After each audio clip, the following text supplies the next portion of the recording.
Welcome back to the party, fam. Time for another out-of-this-world story from rSpace. My wife cheated on our 10-year anniversary. My 35 male wife, 35 female, and I were married 10 years ago yesterday. She had been working on a big project for the last few months. The last 4 weeks or so, she's been putting in extra time, staying late, going in early to finish up by a deadline. This is a career maker for her. I work construction. With the rain we have had, we have crazy hours trying to make up time that we missed. So I work 12 hours on the days it's nice, sometimes a little longer. If it's raining when I get up, I don't go in.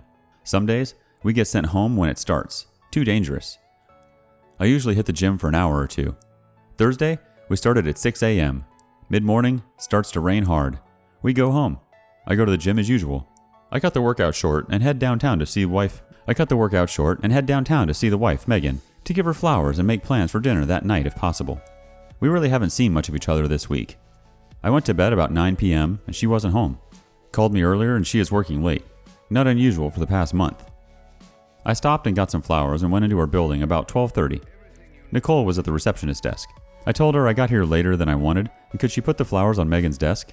She said, "I don't think they went to lunch yet. Why not drop them off yourself?" She buzzed the door to get back to the offices. The place was deserted. I went to her office and the door was closed. I always walk in unless the receptionist tells me she's in a meeting. I walk in and some guy is standing behind her, nuzzling her neck.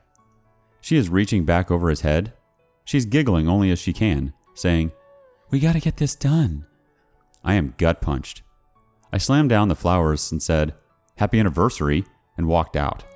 I didn't hear what she said, just went past Nicole and said goodbye and left. Made it to the elevators and out of the building, then my phone started ringing. I bawled my eyes out on the way home. Went into the garage, pulled my camping gear out of the rafters and took off. I drove about 2 hours to a state park. I had no idea what to do. I just had to run. I hiked a trail we've been on in the past, about a 3-hour hike. I don't drink much, so I had no booze. I just sat there thinking. Looking back, I am glad I was in a rush. Normally, I bring a .45 cal. With me camping, we have black bears, which generally scare off, but get aggressive if hungry or cubs are around. The way I was feeling, I might have ate the barrel that night. My phone was blowing up from Megan, so I had turned it off. I left the park to get reception, turned it on to see my good friend called. I called him back. He said Megan called him to check on me, make sure I didn't do anything stupid. We talked a bit, told him I got to think this through, and would catch up on Friday. So while I am thinking about this, I go over our marriage from the beginning to see what I missed. We come from completely opposite backgrounds. My grandfather raised me with my mom. He taught me about life. He had a little saying about everything. He told me marriage would be the hardest job I ever had. You had to work on it every day. God, I miss him. We did not have much. Heard Mom and Grandpa having many discussions about bills. They worked hard, and my brother and I did not miss out on anything we knew of. Megan was born into money. Not overly rich, but very comfortable. Went to a great college, always great clothes, new car, etc. And she is beautiful. 11 out of 10 beautiful. I would joke with her if she coughed about the silver spoon getting stuck in her throat. We met, hit it off, started dating. I was dumbfounded how such a woman would ever be with me. We dated quite a while before she told me about her parents and lifestyle. Our friends called us the model couple because they thought we were so good looking we had to be models. Families were not as kind, afraid of the differences economically would come into play. Her dad and I started to get along, but her mom took some convincing. She graduates, gets her first job. We plan on getting married. We work out between us that we would expose each other to our lives that we live. I took her whitewater rafting, she took me to the symphony. We went ziplining, we went to an art opening, etc. We agreed we had to experience the other's interests. She was really enthused about the more physical things we did. I kind of like the symphony and such. I own 2 tuxes now. I look back and do not see any red flags. Her first 2 jobs she quit because the men all tried to get in her pants. She was paraded out in front for photo ops, invited to conferences when other newbies were not.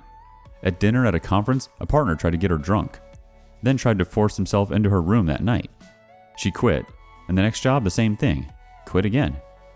This 3rd job has women as some of the partners, and none of that BS is in her workplace. She seems very happy. We seemed very happy. So now, Friday, I am home. I called her, asked where she was, back at work. I'm being in a smart-ass mood, said that the marriage is taking second place to her job. She responded since I would not talk, what was she to do? Fair enough. She will be home in an hour. So I wait. I want to save our marriage. If I am lacking in providing, then I want to fix it. I want to ask why, of course, but I cannot accept an I don't know answer. How do I phrase this? What else should I be asking? I know I will get all emotional and forget everything, so over the next few days, we will be going over and over this. What she did is wrong, but please no degrading comments. She is still my wife. Thank you in advance. Oh, let's get to the update. Okay, here's an update from last couple of days. I am exhausted. Sorry for the bad form that is about to happen. Wife and I had a marathon talking session on Friday into late night. I started by asking that she be honest in all answers and be complete. Do not tell me half-truths that have to be asked several different ways to get a complete answer. And she agreed. I started with why. Answer, I don't know. Kind of what was expected. We went around and around on this. Finally I said, how many times did you have sex? She started to dodge, but when I let out a sigh and shook my head, she said 6 or 7 times. That started things rolling. I kept my cool. How long? Last 3 weeks. Back to why. Could not give an answer. Do you still love me? Yes. Saying it because we are done trying to save the marriage? No, with some conviction. Do you find me attractive? Yes. Why? Still can't answer. Am I not giving you something you are looking for? Here she hesitated, but quickly recovered. I knew I was onto something. Could not crack the nut, though. Finally, about midnight, I was tired. She was tired. I said, Megan, you are an intelligent woman. I cannot believe you cannot articulate the why I am asking about. She started crying, saying she is trying to answer my questions. I said, okay, enough for tonight. Time for bed. She starts to walk towards the door. I asked where she was going. To my parents' house. I told her that this is our house and I am not asking you to leave. She stopped crying at this point. I said, we are not divorced or separated. That may come, but for now we need to be together until we sort this out. We actually slept in the same bed. Not sex, in case you were going to ask. I am up almost most of the night. I am reading some of the comments and DMs. Had some great comments and back and forth with a few people. One told me that women generally marry up in social status. We were unusual. Maybe second thoughts? One suggested that maybe I was right, that I was not fulfilling something for her, but one told me that there was a post a few days ago describing the scenario, but from the woman's view, asking what she should do. He could not find it on the subs he looked at. Our surviving infidelity, our infidelity. So I pulled up Reddit, put in Megan's account, looked at her history. Bingo. She was the one who posted it. So this morning, bright and early, we start again. I start out, why? Same answer. We go round and round. She's getting annoyed. Then I say, did this guy challenge you intellectually? The look on her face was priceless. You read my post. For the masses, she described how she caught the feeling. When they first kiss, make out session in hotel, she left. The next morning after I left for work, she hightailed it over to the hotel to put an end to it.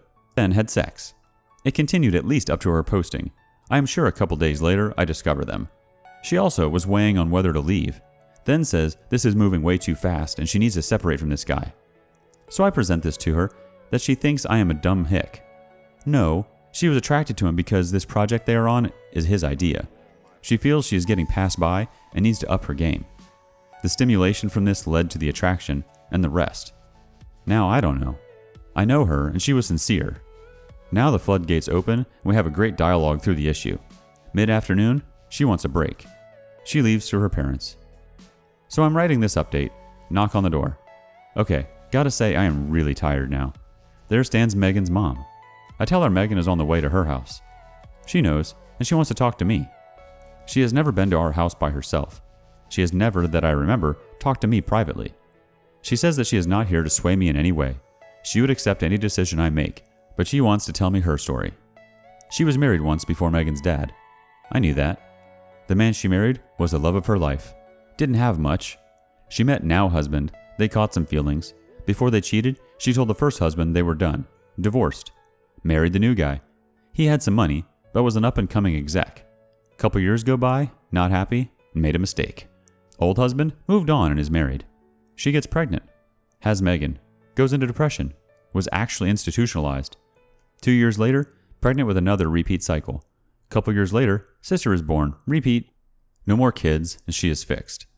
Everyone thought it was postpartum depression. I guess it was, but it mirrored her ex also expanding his family. To this day, She knows where he lives, his kids' names, etc. She has never gotten over leaving the love of her life.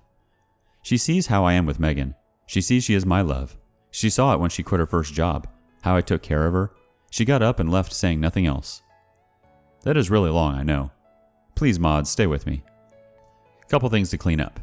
Much talk about Megan's first 2 jobs. None of you were there when she got off that plane and collapsed into my arms. We weren't married yet. Harassment is real. Reported to who? The guy-owned company? She did right and quit that second job with more of the same. She left as soon as she felt uncomfortable. So F you to all those bad-mouthing her actions. Next up, I asked for civility in treating Megan. There were some that just showed their worst and spoke out anyway. I asked for advice, but put down, called names. Someone said the kind Reddit community has offered great advice. I call BS. They, for the most part, offered insults, bad language, very little insight. Thank you to the kind people who DM, you are the best. Those that shared their stories, I appreciate you and hope your journey from here is a smooth one. Want to know about Nicole? Nope. Want to know to what the future holds? Nope. Oh, and her post will be removed. Our sole comment today comes from Redix. This is ridiculous. This woman cheated on you and you are here defending her honor and character because she hugged you when her flight was over some time ago? And then you tell us a sob story about her mother? And the conclusion is that you should stay with your cheating wife because her mom knows you love Megan? Her mom's a cheater. Of course she will defend her daughter. I'm starting to think you are a troll because there's no way someone actually has this line of thinking. You're defending her honor and character. What about your honor and character? Your marriage is done and over. Your wife wrapped everything for you. All you have to do is carry the bags to the trash and you can move on. Her rationale as to why she cheated is ridiculous. Some guy had a neat idea for a project, so I must sleep with him. Simply ridiculous. Not even a day later, she is already getting pissed off at you for questioning her. And from what you've told us, she is a liar as well. One moment, promised to be truthful and frank. The next, she lies and barely admits to anything. She's walking all over you, and you're here writing a ridiculous update, fighting with everyone. At least you won't be surprised when she sleeps with the next 2 guys who have an idea for a project. Depending where she works, there's probably quite a few of them. Grow a pair. If not, you should stop thinking of that house as your house. Your wife will educate you in the divorce, unless you grow a spine. Not your house, her house. Not your car, her car. Not your savings, her savings. Not your paycheck, her alimony.